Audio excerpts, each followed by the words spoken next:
Let's be real, watching your favorite basketball player miss a buzzer beater is rough, but seeing your favorite MMA fighter get knocked out cold is like watching your childhood pet get drop-kicked by life. In MMA, retirement does not mean slowly fading into the background while wearing a suit on the sidelines. It means face-planting into the canvas, public heartbreak, and an awkward post-fight interview where everyone's trying not to cry. Some walked away with dignity.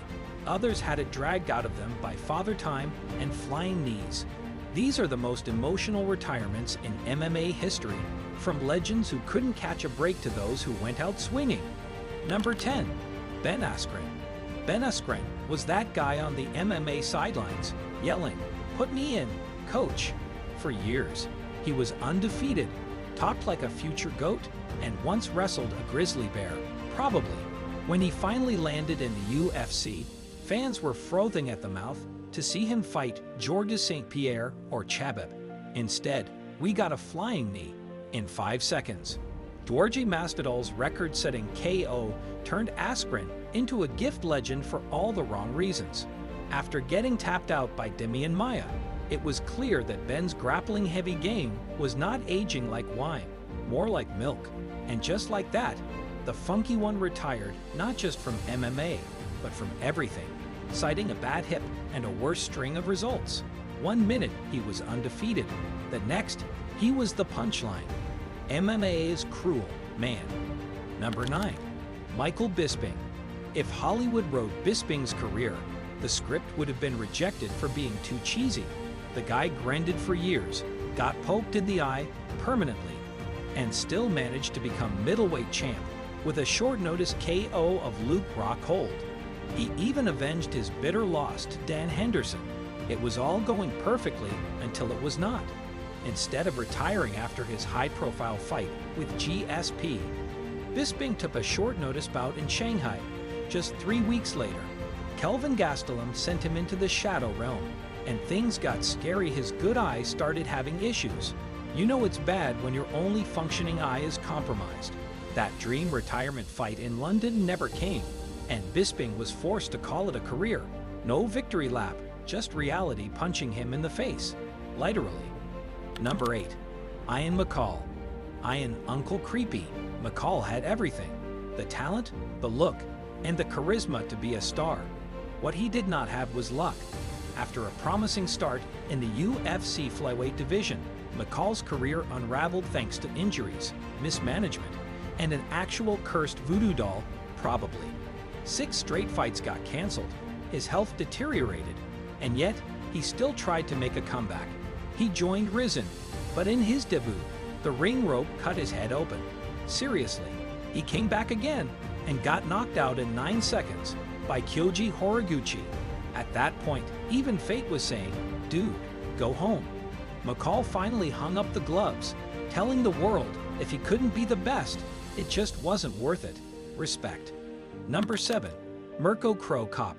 Some fighters are so intense, they don't feel real. Mirko Cro Cop was one of those dudes. Left leg hospital, right leg cemetery. His kicks were infamous. But in the UFC, his run was less than stellar. Still, the man aged like fine granite, going on a crazy win streak in his 40s, avenging losses and winning tournaments. Then the unthinkable happened: a stroke. One day he's knocking people out in Japan. The next his doctor is warning him that another punch could leave him paralyzed. Cro Cop gave one last emotional interview in Croatian, trying not to cry while confirming his retirement. And just like that, the cyborg was unplugged. Number 6.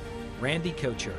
Most MMA retirements feel like breakups involving a lot of head trauma.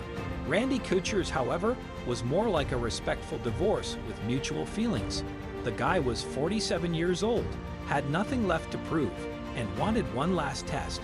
So he took on Lyoto Machida and got karate kicked into another dimension. That was it. No desperate comeback, no prolonged agony. Couture knew the lights were dimming and bowed out with grace. "I'm relieved," he said post-fight. Relieved. Who says that after getting kicked in the face on global television? A legend, that's who. Number 5. Rashad Evans. Rashad Evans did not get knocked out of the sport. he sort of melted out of it. After winning a title and becoming one of the biggest stars of his time, injuries and father time caught up. A losing streak followed. He dropped to middleweight. Then came a move back to light heavyweight and a brutal KO loss to Anthony Smith in under a minute. What made Rashad's retirement so touching was his honesty. Sitting on Entertainment and Sports Programming Network set, he admitted that fighting used to be everything now. Life had taken over. No bitterness, no delusion, just a man who had found peace. And yes, we got a little misty-eyed. Number 4, Brad Pickett. You don't need a belt to be beloved. In MMA, you just need heart. And Brad Pickett had heart, blood, guts, and a fancy hat. The man was pure action, win or lose, and by 2017, fans knew he was nearing the end. He planned the perfect send-off, one last fight in London in front of his people. He was winning on the scorecards, 1 minute left, and then Marlon Vera happened. A head kick crushed the dream, and Pickett went out on his shield. His post-fight interview delivered through tears, hat in hand, was unforgettable. He didn't get the fairy tale ending, but he got our respect. Number 3, Chael Sonnen. Chael Sonnen spent most of his career pretending to be a pro wrestling villain, and he was good at it. Trash talk, masterclass. Bravado, unmatched. But after getting kneed into oblivion by Lyoto Machida at Bellator 222, the mask slipped. There was no promo, no grandstanding, just a quiet, exhausted man saying goodbye. Backstage, with Ariel Helwani and his kids nearby, Chael teared up talking about his father and how he promised him a championship that never came. He didn't win gold, but Sonnen's impact was undeniable. Even the bad guy has feelings, people. Number 2, Mark Kerr. Mark Kerr could have been MMA's Mike Tyson. He was a physical specimen, a grappling monster, and looked like he was forged in a lab. But addiction and self-destruction robbed him of greatness. His fall was slow, sad, and painfully public. He knocked himself out once, literally, lost again and again in smaller and smaller promotions, and finally ended his career in a 25-second KO loss to King Mo. Most people didn't even know the fight happened. Kerr went from main events to obscurity, still holding on to knowledge he couldn't put to use. A tragic tale, and one that Hollywood is already prepping to tell. Number 1, Chuck Liddell. And now, the crown jewel of emotional MMA retirements, Chuck Liddell. This man was the UFC in the 2000s. He had the mohawk, the brawling style, the knockout power. But time is undefeated. 3 straight brutal KO losses, including one where Rich Franklin broke his arm mid-fight and still finished Chuck with the writing on the wall. Dana White begged him to retire, and Chuck reluctantly agreed. He took a UFC office job, still dreamed about fighting, and kept the Iceman fire burning deep inside. Then, in 2018, he came back, at 48, against Tito Ortiz, and it was awful. Tito flattened Chuck, and the sadness was palpable.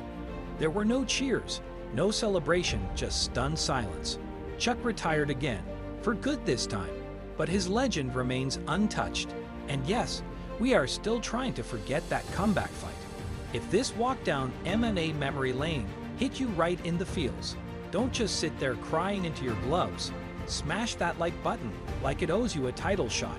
Subscribe for more fight history, heartbreak, and highlight reel madness every single week. Until next time, fight fans, stay sharp, stay savage, and stay subscribed.